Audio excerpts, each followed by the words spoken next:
Muy Hola Javier, bienvenidos, ¿me estimados. escuchas? Sí, profesor, muchas gracias. Bienvenido. Y también quiero aprovechar de saludar a todas las personas, a todos los participantes que nos están acompañando en nuestra segunda sesión de nuestro seminario denominado Camino en Septiembre, en una suerte de repensar y traer a colación distintos hitos que marcaron nuestra historia reciente, a propósito también de la publicación del libro del mismo nombre de nuestro seminario, cuyo autor expuso la semana pasada, el profesor Gonzalo Ibáñez Santamaría. Para esta sesión, como ustedes bien saben, tenemos un invitado de lujo, el cual nos va a compartir la ponencia denominada El empleo de la religión como arma de confrontación social.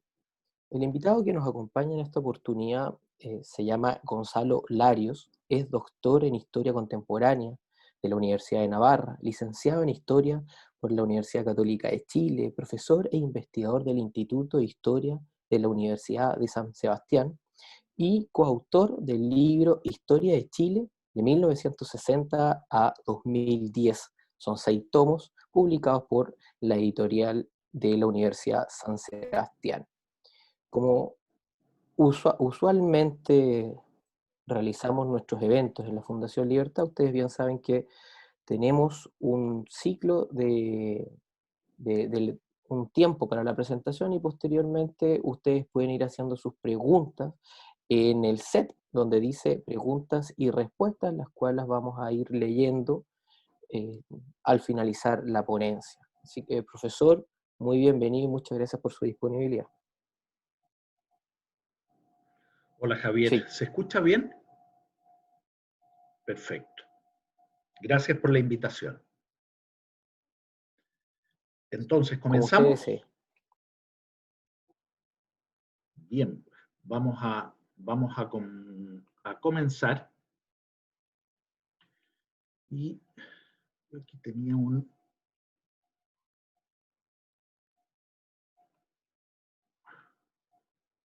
Vamos a comenzar con un tema complejo, ¿eh? Siempre hablar de iglesia es un tema delicado, precisamente porque para quienes tenemos fe, la religión es precisamente algo relevante, fundamental, esencial dentro de nuestra vida. Y por lo tanto hablar de nuestra iglesia, en este caso soy un católico de la calle, digamos, a pie, con todas las virtudes y con todos los defectos de cualquiera, pero me he dedicado fundamentalmente estos últimos años a la historia de la iglesia y a la historia de la iglesia reciente en Chile, es decir, de los últimos más bien 50 años.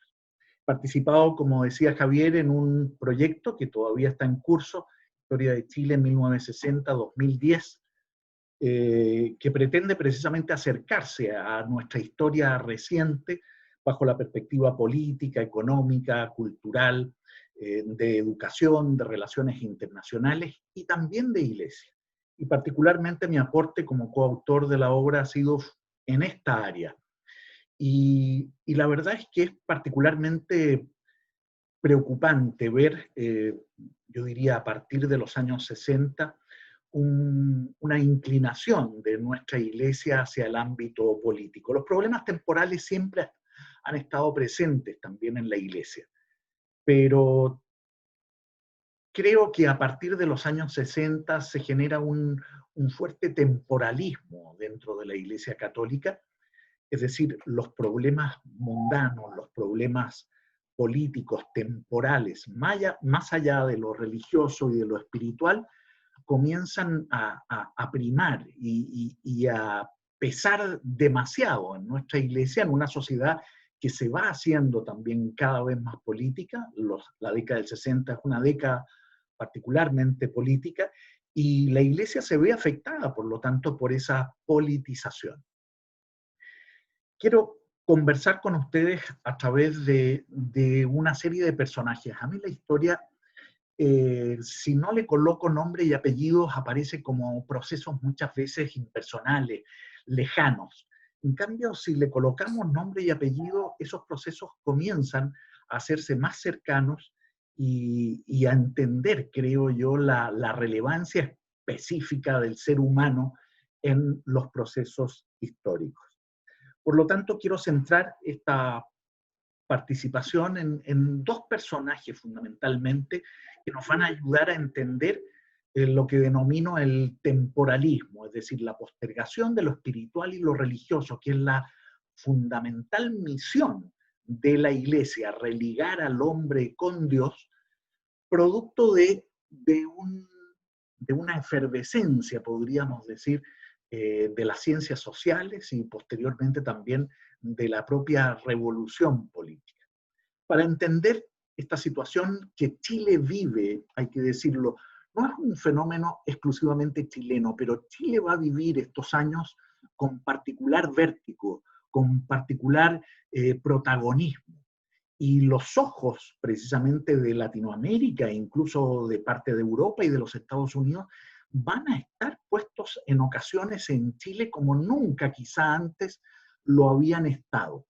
La llegada de Frei Montalva al poder en 1964 y después la llegada de Salvador Allende en 1970 son proyectos particularmente, yo diría, novedosos y que se siguen con mucho interés desde el exterior. En esos fenómenos políticos la participación o la relevancia de la Iglesia no es menor. Y si hablaba de personajes, vamos a revisar algunos de ellos. Uno en particular, un jesuita belga, Roger Beckemans, que es enviado por su congregación, la Compañía de Jesús. Es una congregación, yo diría, decisiva dentro de la historia de la Iglesia, y a partir de los años 50, 60 va a generar también un proceso de crisis postconciliar y de crisis interna de la propia compañía. Roger Beckemans es un belga que estudia en la Universidad de Lovaina, también en la Universidad de Nimega, en Holanda, que estudia ciencias políticas, que realiza posteriormente su doctorado en sociología, y que es encargado por el Prepósito General de la Compañía de Jesús para dirigir en Chile lo que podríamos denominar como un centro de investigación de acción social.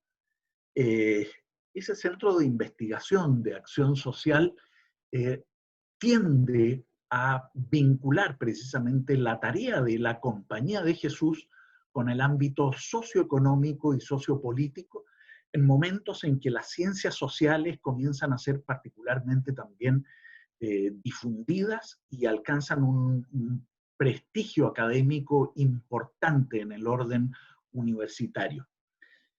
Roger Beckemans va a ser profesor en la Universidad Gregoriana en Roma y posteriormente llega a Chile en 1957. Se vincula precisamente a tareas de acción católica, en formación de universitarios, en formación de sindicatos, y posteriormente el año 58 es un año importante para la Iglesia. Fallece en Chile el cardenal José María Caro, arzobispo de Santiago. Fallece también el arzobispo de Valparaíso, Lira Infante, ese mismo año 58, y en Roma fallece también el Papa, nada menos que Pío XII, ese mismo año. En Chile la sucesión del cardenal Caro, del arzobispo de Santiago, pasa a ser un tema particularmente relevante.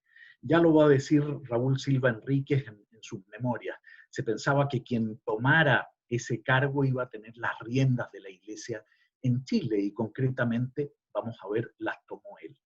El año 58, Beckemans genera lo que podemos denominar el Centro Belarmino, una especie de think tank jesuita volcado a las ciencias sociales y en espera también de la llegada de varios, podríamos decir, sacerdotes jesuitas que están haciendo sus posgrados en universidades extranjeras.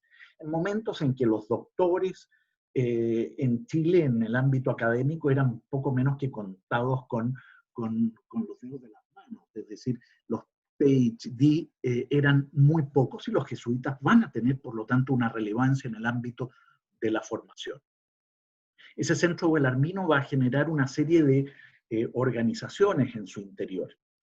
Va a controlar la revista Mensaje, que ya había fundado el padre Hurtado a comienzos de la década de los 50, va a fundar el Centro para el Desarrollo Económico y Social para América Latina, el DESAL, que va a controlar el propio Beckemans, un centro de investigaciones socioeclesiásticas y de sociología religiosa a cargo del padre Renato Poblete, un centro de investigaciones para el desarrollo de la educación a cargo del jesuita Patricio Cariola, un instituto de comunicaciones sociales, posteriormente un instituto latinoamericano de doctrina y estudios sociales, ILADES, etc.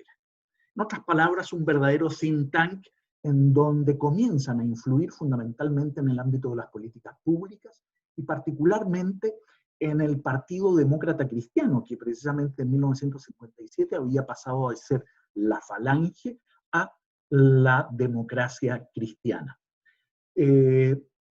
Mensaje en 1962 y 1963 publican dos números especiales muy relevantes. Muy relevantes porque tienen una dimensión no solo chilena, sino también latinoamericana. En 1959 se había producido la Revolución Cubana y lo que dice la revista Mensaje en el año 62 y 63 es que la revolución está aquí, no está tocando las puertas por fuera, sino que está dentro, y lo que le corresponde a la Iglesia es cristianizar la revolución. Por lo mismo, la postura tradicional de los católicos de ser más bien contrarios a la revolución y particularmente contrarios a la revolución marxista, que era la característica de la revolución cubana, comienza a ser cuestionada al interior de la propia Iglesia, en donde yo diría el péndulo de la Iglesia pasa del ámbito conservador hacia la democracia cristiana precisamente a comienzos de la década de los 60. Beckman va a idear lo que va a ser la campaña de la democracia cristiana en 1964. El lema Revolución en Libertad habría surgido precisamente del centro belarmino. Él también genera uno de los ejes de la campaña demócrata cristiana del 64, la promoción popular. Por otra parte, Beckman aparece como una figura de una capacidad de trabajo notable, de una perspicacia política también muy relevante, en donde él señala de que hay que cristianizar esta revolución y hay que favorecer una promoción popular.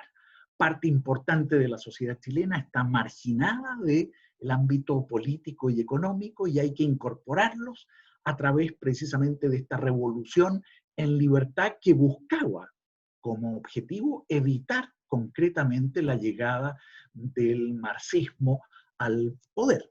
La campaña del 64 finalmente va a reducirse a solo dos candidatos, Frei y Allende, y por lo tanto la Iglesia se vuelca en favor de Eduardo Frei en una campaña particularmente también hostil hacia el marxismo por propia conveniencia en ese momento del sector que comienza a controlar la Iglesia en los años precisamente del Concilio Vaticano II.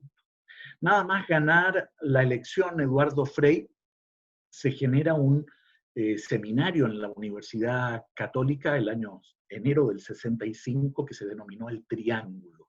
Lo que buscaba era recoger precisamente fondos internacionales de organismos tanto de iglesia como de fundaciones académicas de distintos signos para financiar el programa de la democracia cristiana.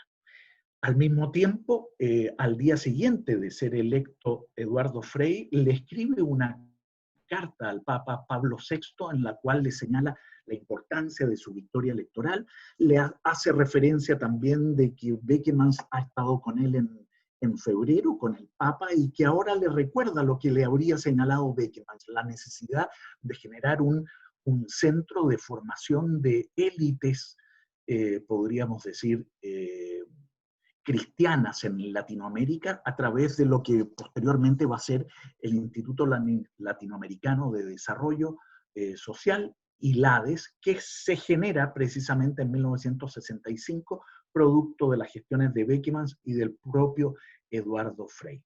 Vamos a ver que ILADES de alguna manera genera, yo diría, y va a ser una muestra de la tremenda politización que se va a generar dentro de la propia Iglesia Católica. ¿Por qué? Porque si el triángulo lo que buscaba era recibir dineros y fondos desde el extranjero, ILADES lo que quiere es formar a una élite en pos de generar una revolución en libertad. El drama es que buena parte de esa élite comienza a derivar rápidamente desde la democracia cristiana hacia sectores de izquierda. Comienzan, por lo tanto, las críticas al propio Beckemans de parte de la izquierda. Dice, por ejemplo, Orlando Millas, miembro de la Comisión Política del Partido Comunista, por la prensa, Beckemans es el poder tras las bambalinas, es el hombre fuerte del régimen demócrata cristiano, de un régimen supuestamente clerical. Beckemans ha hecho a la democracia cristiana anti-oligarca, pero pro-imperialista. Anti-oligarca, es decir, contrario, por así decirlo, a la derecha, pero pro-imperialista, favoreciendo a los intereses de los Estados Unidos.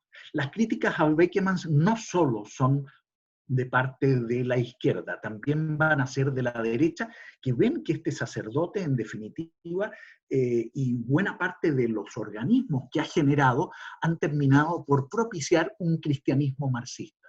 Y por lo tanto, lo tildan, por así decirlo, de ser un lobo con piel de oveja. Por otro lado, en la propia democracia cristiana también, ya desde el poder, la figura de Beckemans comienza a ser compleja e incómoda, precisamente porque se les acusa al gobierno demócrata cristiano de ser un régimen particularmente clerical. Beckemans comienza a distanciarse también de algunos de los organismos del propio Bellarmino porque se da cuenta de que en esa revolución en libertad buena parte de la juventud que él ha formado termina caminando hacia el marxismo. En la propia ADC, que había alcanzado una victoria electoral el año 64 importante y que luego la confirma el año 65 en una elección parlamentaria, a partir de ahí, por así decirlo, parte importante también de la juventud demócrata cristiana transita, se desencanta del propio gobierno de Eduardo Frei y transita hacia un gobierno revolucionario de carácter marxista que va a ser posteriormente la Unidad Popular. Ese tránsito está marcado, por ejemplo, por la aparición del partido MAPU, que va a ser constituido por parte de la juventud de la democracia cristiana el año 68-69 y que posteriormente va a ser la plataforma la plataforma cristiana para la elección de Salvador Allende en 1970. Si la figura de Beckemans es una figura importante para entender, por así decirlo, este temporalismo dentro de sectores de iglesia, quien va a ser uno de los protagonistas precisamente de ese temporalismo es una figura también muy relevante para entender a la iglesia, yo diría, entre los años 60, 70 y parte de los 80. Estamos hablando de Raúl Silva Enríquez, que fue inicialmente un sacerdote salesiano que va a ingresar a Cáritas en los años 60, que Cáritas se convierte, fruto de los excedentes de la producción de los Estados Unidos, en una tremenda organización de beneficencia y por lo tanto la iglesia, a través de 2.000 parroquias, comienzan a repartir los excedentes de la producción norteamericana y la iglesia, por lo tanto, comienza a alcanzar una cierta relevancia, podríamos decir, como organización benefactora. Es tal el volumen de bienes y que envían los Estados Unidos, que en uno de sus viajes a los Estados Unidos el propio cardenal les pide a las autoridades norteamericanas, bueno, ¿cuánto nos pueden enviar ustedes? Los gringos le contestan, ese no es el problema es cuánto ustedes pueden repartir. En sus memorias, Silva Enríquez llega a decir de que pensó que la pobreza en Chile podía resolverse producto de la caridad y particularmente de Cáritas. En otras palabras, él como director de Cáritas se convierte en un sacerdote particularmente ya renombrado y popular, teniendo en cuenta la relevancia que va a adquirir Cáritas en la primera mitad, es decir, a fines de los 50 y a comienzos de los años 60. Va a iniciar, yo diría, una carrera eclesiástica que lo lleva a ser arzobispo, obispo y arzobispo de Valparaíso inicialmente. A los 19 meses va a ser finalmente electo, designado arzobispo de Santiago y un año después creado cardenal. En otras palabras, en menos de 3 años el cura Silva, director de Cáritas, pasa a ser arzobispo y cardenal de Santiago y por lo tanto a llevar las riendas de la iglesia en Chile al comenzar los años 60. Coincide con la llegada también al pontificado de Juan XXIII, del inicio del Concilio Vaticano II, de la llegada también a la Casa Blanca de un presidente católico como John Fitzgerald Kennedy, a la reorganización europea a través de la aparición de los partidos demócratas cristianos en Europa, sobre todo en Italia y en Alemania, y por lo tanto también a la difusión de los organismos internacionales. Antes de partir al Concilio Vaticano II, a la primera sesión, el recién creado cardenal Silva Enríquez deja publicada una pastoral que entendemos como decisiva y que tiene como nombre el deber social y político en la hora presente. Más o menos recoge fundamentalmente la tesis de mensaje y del centro belarmino. En otras palabras, para ser católico, hoy lo que hay que hacer es aceptar la reforma agraria, la reforma de la empresa y otras reformas. Ya no puedes ser cristiano, no puedes ser católico si te opones a un proceso político que él y que un sector importante de la iglesia comienza a considerar, por así decirlo, sin vuelta.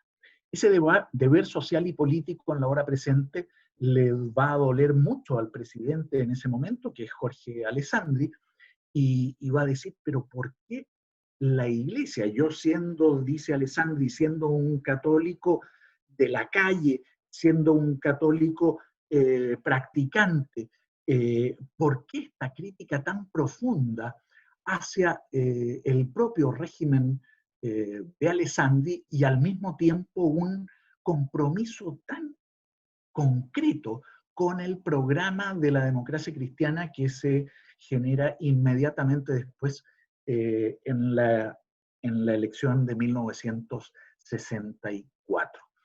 Ese deber social y político en la hora presente va a suponer una reforma agraria que ya venía anunciada desde la revista Mensaje, desde el Centro Belarmino, por sectores de la Juventud Demócrata Cristiana, en particular Jack Chonchol.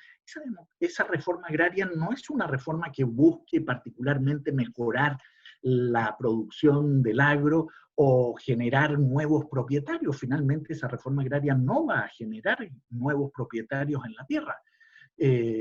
Lo que va a generar es un golpe, yo diría, social, con razón y sin él, a la estructura social del país. Los dos, yo diría, cerebros de esa reforma agraria, uno va a ser Jack Chonchol, que había participado de la reforma agraria en Cuba y que pasaba a ser una especie de funcionario internacional. Había participado también en la ONU y va a estar a cargo de INDAP durante el régimen de Eduardo Frei.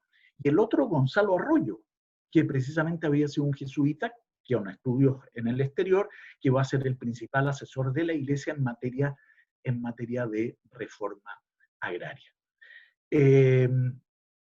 La elección de Frei supone que las tremendas expectativas iniciales a ese gobierno, por así decirlo, se diluyan rápidamente con una izquierda crecientemente revolucionaria, con una derecha que se rearma después de la derrota electoral de 1965 y funda el Partido Nacional, y con una democracia cristiana que comienza a dividirse, generando un proceso de marxistización de su propia juventud.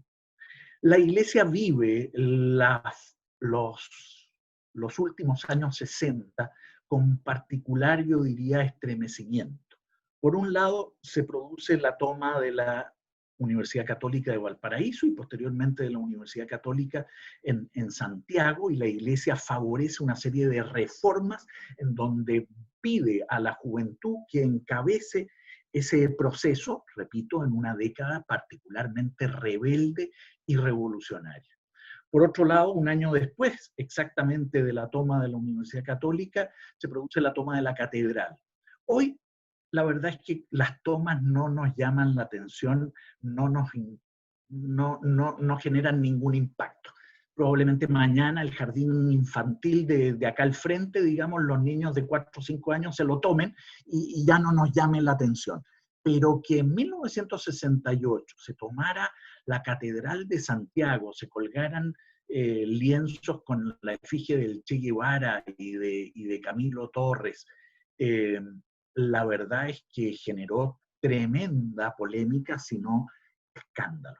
Al mismo tiempo, el seminario comienza a tener graves problemas, producto, yo diría, de una evasión, de una huida de los seminaristas, y por otro lado, los pocos que quedaban pretenden sencillamente criticar el seminario que quedaba en la calle Apoquindo como un seminario burgués, y por lo tanto dicen de que los sacerdotes deben ir a las poblaciones y formarse en las poblaciones.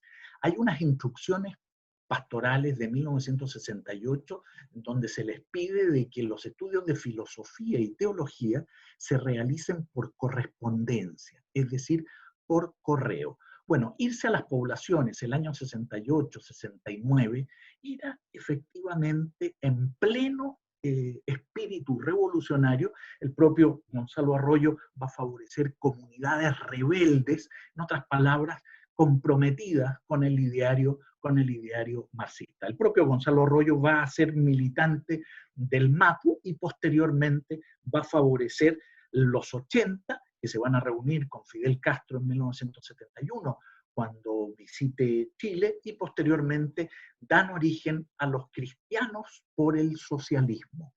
Chile, durante el gobierno de la Unidad Popular, tiene el mérito, entre comillas, de exportar un movimiento supuestamente eclesial. La verdad es que es una de las manifestaciones de la teología de la liberación en Latinoamérica, que es el movimiento Cristianos por el Socialismo, que durante la Unidad Popular, la jerarquía de la Iglesia en Chile no fue capaz de prohibir, postergó la prohibición hasta que finalmente, cuando generó y publicó esa prohibición, ya había sucedido el 11 de septiembre. La verdad es que aquí tenemos 3 imágenes de Silva Enríquez, que es un hombre que le toca un periodo, podríamos decir, particularmente complejo, pero que él también, vamos a decir, tiene intereses políticos no menores.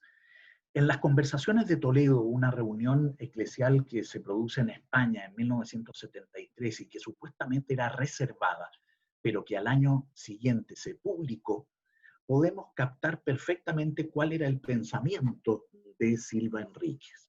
Silva Enríquez quería efectivamente controlar a esos cristianos por el socialismo que finalmente terminan escapándosele de las manos. Y del control del MAPU en 1973 se pasó al control del MIR, del propio Movimiento Cristianos por el Socialismo. Él lo que dice es que debe haber, estamos hablando de junio de 1973, tiene que haber una alianza entre un sector de la democracia cristiana, que ya era cada vez más minoritario, un sector podríamos decir de izquierda, con la Unidad Popular, con el objeto de llevar a cabo concretamente las reformas que Eduardo Frei no alcanzó a realizar. Ese era el proyecto político de Silva Enríquez, yo me atrevería a decir, durante la Unidad Popular, y que se frustra producto del pronunciamiento militar o golpe militar de septiembre de 1973. Si alguien tiene duda de lo que estoy diciendo, los invito a leer precisamente los capítulos de Iglesia de nuestros tomos de Historia de Chile 1960-2010.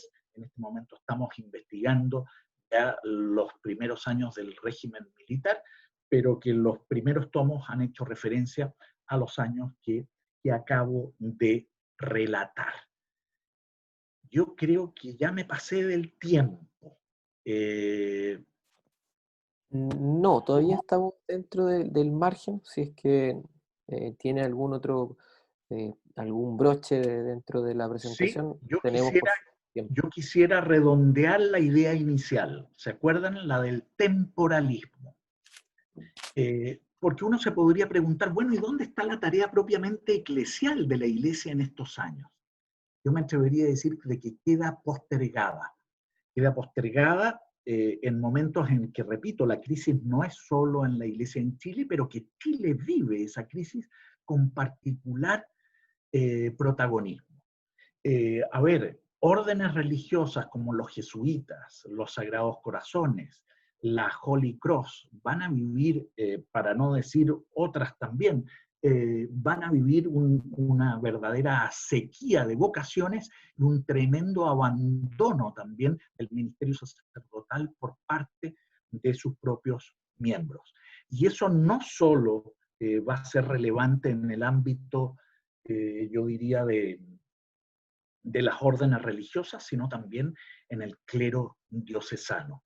En Valparaíso, por ejemplo, durante la elección de 1970, tenemos dos sacerdotes, Darío Marcotti y Ignacio Pujadas, me atrevería a señalar otros también, Antonio Guidó, por ejemplo, abiertamente comprometidos con la campaña de Salvador Allende.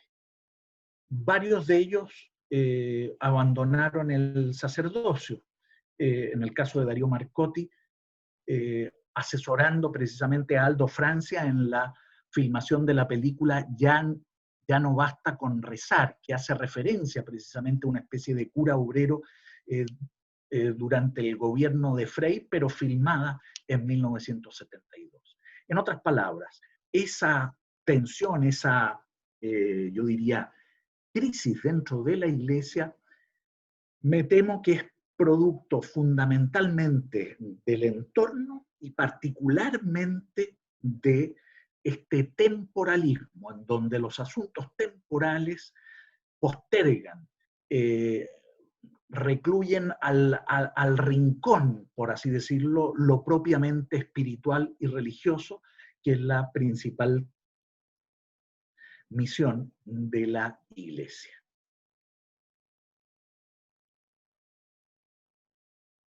Muchas gracias, profesor Gonzalo.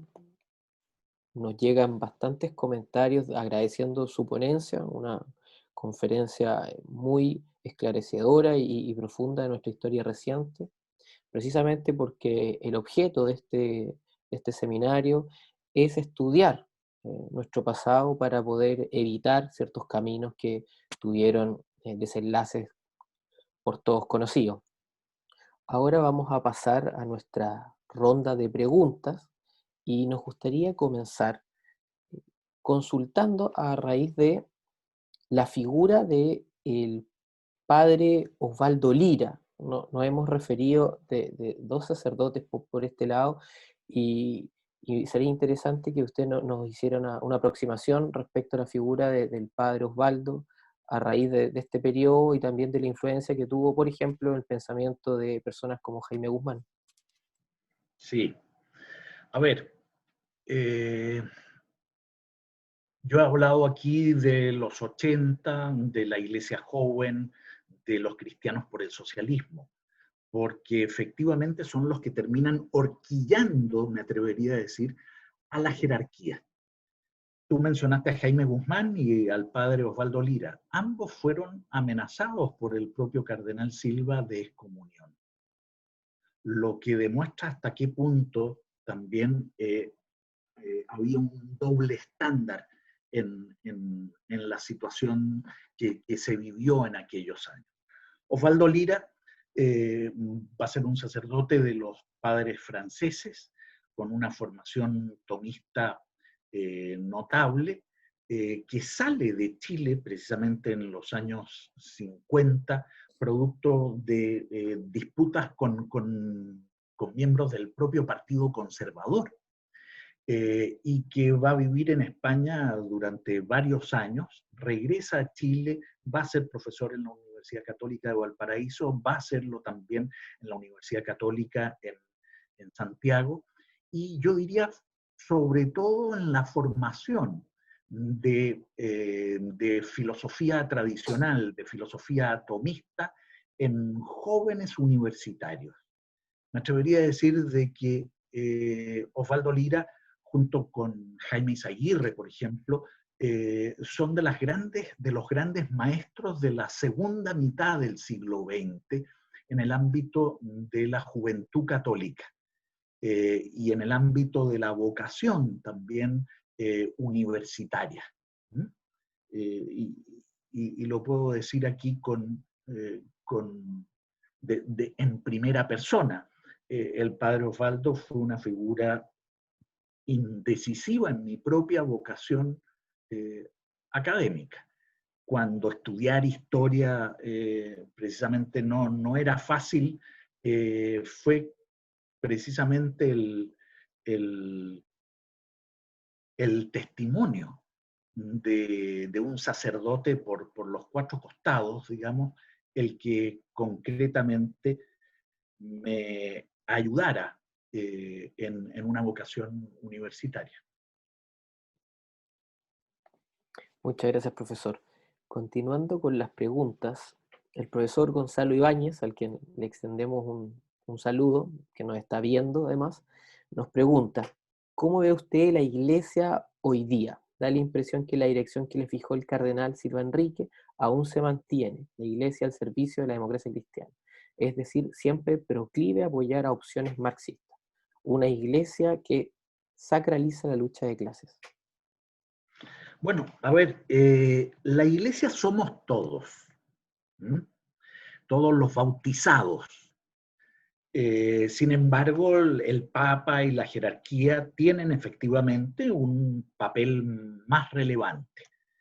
Pero yo me atrevería a decir de que, y esto fundamentalmente para la juventud, no nos quejemos de los tiempos que nos toca vivir. Ya lo decía San Agustín, incluso lo repetía el padre Hurtado, los tiempos somos nosotros.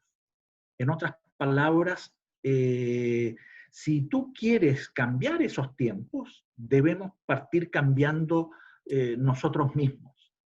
Eh, es decir, hice referencia de que la tarea fundamental de la iglesia es una tarea de orden espiritual, religioso, religar al hombre con Dios, favorecer la salvación de las almas. Esa es la tarea concreta de la Iglesia y que está reflejada incluso en Gaudium et Spes, en el Concilio Vaticano II. Y es como consecuencia de esa misión fundamental y esencial de orden religioso que la Iglesia se preocupa también de favorecer un orden social más cristiano. Ahora, si en esa tarea, evidentemente, algunos quieren convertir a la Iglesia en una ONG más, me temo que la Iglesia pierde su propia naturaleza. Si la agenda de la Iglesia es exclusivamente social o ecológica, efectivamente va a terminar ocupando un lugar dentro de las asociaciones civiles, pero va a perder su relevancia, me atrevería a decir, espiritual y religiosa, que es la que propiamente tiene. No te escucho, Javier. Ah, perdón, estaba silenciado. Ahora sí. Muchas gracias, profesor. Y nos preguntan, ¿qué rol jugó el Concilio Vaticano II en la situación que vivió y vive nuestra Iglesia? Uf. A ver, el Concilio Vaticano II es un concilio fundamentalmente pastoral, y cuya, a ver, los años en que se produce son años de particular vértigo revolucionario. Y así como decíamos que la politización de la sociedad chilena también termina afectando a la propia Iglesia, me atrevería a decir que también la atmósfera rebelde y revolucionaria de mediados de los años 60 influye en la Iglesia. Hasta el día de hoy también se discuten algunos efectos de ese concilio, la llamada crisis postconciliar. Para darte un ejemplo, me tocó participar en una historia de la Iglesia en Chile, en 5 tomos. El tomo quinto se refiere de los años 60 hasta más o menos la actualidad. El concepto crisis postconciliar prácticamente no está mencionado por ninguno de los autores colaboradores. Uno se pregunta, ¿pero cómo? Si es cosa de mirar las cifras precisamente de sacerdotes, de seminarios, de sacerdotes que abandonan su ministerio, de vocaciones, de práctica religiosa, para darse cuenta de lo profundo de esa crisis postconciliar. Ahora, si esa crisis postconciliar es exclusivamente fruto del Concilio Vaticano II, yo diría que tiene parte, y por otro lado, habría que ver de qué manera consideramos ese Concilio Vaticano II. Hubo una interpretación del Concilio Vaticano II, la de Hans Küng, Karl Rahner, Jean-Baptiste Metz, Schillebeck y otros, que parecieran que entienden de que el Concilio Vaticano es poco menos que el inicio de una nueva iglesia, que debiera partir de cero y que debiera, por así decirlo, hacer borrón y cuenta nueva en un proceso de permanente cambio interno. Esa, yo diría, interpretación del concilio va a ser rectificada por Juan Pablo II y fundamentalmente también por su, me atrevería a decir, por su prefecto para la doctrina de la fe, que va a ser el cardenal Ratzinger, posteriormente Benedicto XVI. Cardenal Ratzinger, en un libro que se llama Informe sobre la fe, precisamente hace referencia y dice de que el Concilio Vaticano II debe interpretarse como un concilio más dentro de la historia de la Iglesia. Por lo tanto, fíjense que hablamos del concilio como si no hubiesen otros concilios anteriores, ¿no? El Concilio Vaticano II es un concilio más y dentro del magisterio que no es rupturista, sino una línea continuadora del anterior magisterio. Y eso se va a ver y va a afectar también distintos ámbitos como el de la liturgia, etcétera, con cosas sin sentido como el prohibir la misa tradicional que el propio Benedicto XVI luego restaura. Una cosa es generar algún tipo de reforma en la liturgia y otra cosa es prohibir la misa como se ha hecho siempre. Y eso lo va a rectificar, en este caso, el propio Benedicto XVI. El mismo Pablo VI, que le tocó concluir el Vaticano II, va a decir en los años, fines de los años 60, de que la Iglesia estaba en un proceso de autodemolición. Por lo tanto, las críticas vienen también desde la propia Iglesia. Y hasta el día de hoy todavía se discuten precisamente algunos alcances del Concilio Vaticano II, y hay libros de muy diversa interpretación al respecto. Muchas gracias, profesor. También nos consultan. Paradojalmente vimos que la Iglesia tenía una voz bastante fuerte en los 60, también tuvo voz durante el régimen militar, y curiosamente ahora, donde nosotros estamos viendo otra crisis social, vemos que la Iglesia no se pronuncia por prácticamente ningún tema. ¿Cómo afrontamos eso? ¿Qué podemos esperar sobre todos aquellos que somos católicos? Muy interesante, Javier, la pregunta. Ahora, a mí me invitaron a hablar de la Iglesia entre 1957 y 1973. No me voy a, no me voy a, no voy a esquivar la pregunta. Te voy a dar mi opinión, porque en definitiva es una pregunta ya no de historia, sino más bien del presente. Duele como católico, concretamente, ver no solo la crisis producto de los abusos y digamos, de un clero débilmente formado. Así que el arzobispo de Santiago tenga que ser extranjero y los dos últimos hayan nacido fuera de Chile, habla de que nuestro clero pareciera no tener la suficiente solidez, o que el Papa haya tenido que pedirle la renuncia a todo el episcopado chileno en una medida prácticamente sin parangón en la historia de la Iglesia, y que en pocos meses haya renovado 7 u 8 obispos y haya otros que todavía no se pueden renovar. Nos habla efectivamente de una situación de crisis también profunda la que estamos viviendo y cuyo silencio yo diría, una muestra de esa crisis.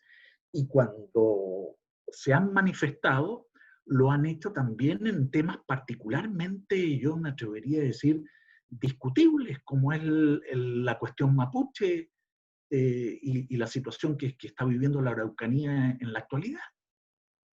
En ocasiones con una cierta dialéctica de opresor y oprimido, tomando partido, y la verdad es que la situación es perfectamente discutible. Muchas gracias, profesor. Vamos a ir leyendo las últimas preguntas de nuestro seminario. Acá lo que usted nos mencionó respecto al cardenal y a cardenal Silva Enríquez sobre la amenaza de excomunión a Jaime Guzmán y al padre Hurtado generó varios interés. Entonces, pregunta Padre si Lira, esta, no al Padre Hurtado. claro, perdón, Osvaldo Lira, fue una amenaza pública o si se tiene registro de aquello. Sí, hubo una que fue pública. A Jaime Guzmán fueron dos, ¿ah? Una del cardenal y otra de un sacerdote que le pide al cardenal que lo excomulgue por opinar de tal o cual asunto. Finalmente, yo diría que son coscorrones tratando de... A ver, Cardenal Silva era un hombre de autoridad, y si algo le dolía concretamente era que se cuestionara su autoridad. Por eso también le va a doler la actitud, por ejemplo, de los cristianos por el socialismo, porque de alguna manera él pensó que los podía controlar y finalmente terminan ellos generando un magisterio paralelo, que es otra de las consecuencias, podríamos decir, de la crisis posconciliar. En otras palabras, un magisterio al margen precisamente de Roma. La teología de la liberación, de alguna manera, es producto de ello. Y va a ser criticada y al mismo tiempo precisada precisamente por Juan Pablo II a través de las instrucciones al respecto que va a señalar en los años 80 mediante la Congregación para la Doctrina de la Fe, en donde Ratzinger va a tener tremenda influencia. Muchas gracias, profesor Gonzalo. Si usted gusta, unas palabras finales para ir concluyendo nuestra conferencia. Sí, a ver, puede parecer particularmente pesimista y negativa la mirada. Insisto, la iglesia somos todos los bautizados, con luces y con sombras.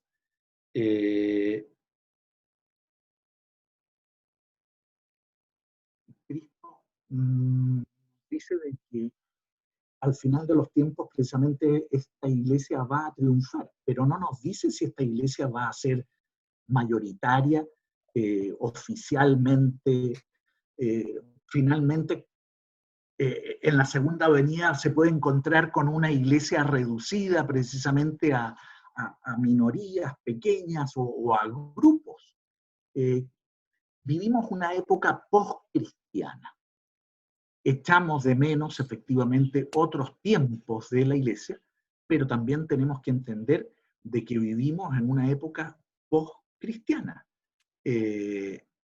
Europa en las últimas décadas ha dado también muestra de una apostasía generalizada, producto también de una sociedad opulenta, etcétera, de distintas razones. Entonces, Chile está viviendo hoy ese fenómeno que de alguna manera lo vivieron también Europa con una cierta anticipación. No nos queda más que arar con nuestros propios bueyes y con la gracia del Señor. Muchas gracias, profesor, por esta clase magistral. Agradecemos también la participación de las más de 150 personas que nos acompañaron, sus preguntas, el interés, y por supuesto, los dejamos desde ya invitados para que nos acompañen al cierre de este seminario, el cual va a ser el jueves, es decir, pasado mañana. Vamos a hablar sobre, o vamos a tener la conferencia titulada La destrucción de la economía chilena y de paso las libertades ciudadanas, que va a ser efectuada por Carlos Cáceres. Ustedes saben que es ingeniero, profesor universitario, ex presidente del Banco Central, ex ministro de Hacienda y participa en diversos directorios de empresas y de instituciones sin fines de lucro. Así que los dejamos cordialmente invitados y reitero los agradecimientos a todo el grupo organizador, Centro Valparaíso Debate, la Fundación Libertad, Editorial Conservadora y Chilenos de Corazón. Muchas gracias profesor, muchas gracias Bastián por tus gestiones y nos estamos viendo ojalá próximamente y presencial. Gracias, Javier. Una sola palabra, felicitarlos por la iniciativa y perseveren precisamente en conocer la historia y la historia reciente de Chile como una manera, porque Chile está viviendo momentos particularmente, yo diría, complejos y ustedes son el presente y el futuro. Así que felicitaciones por la iniciativa y gracias por acompañarnos. Muchas gracias profesor. Hasta luego.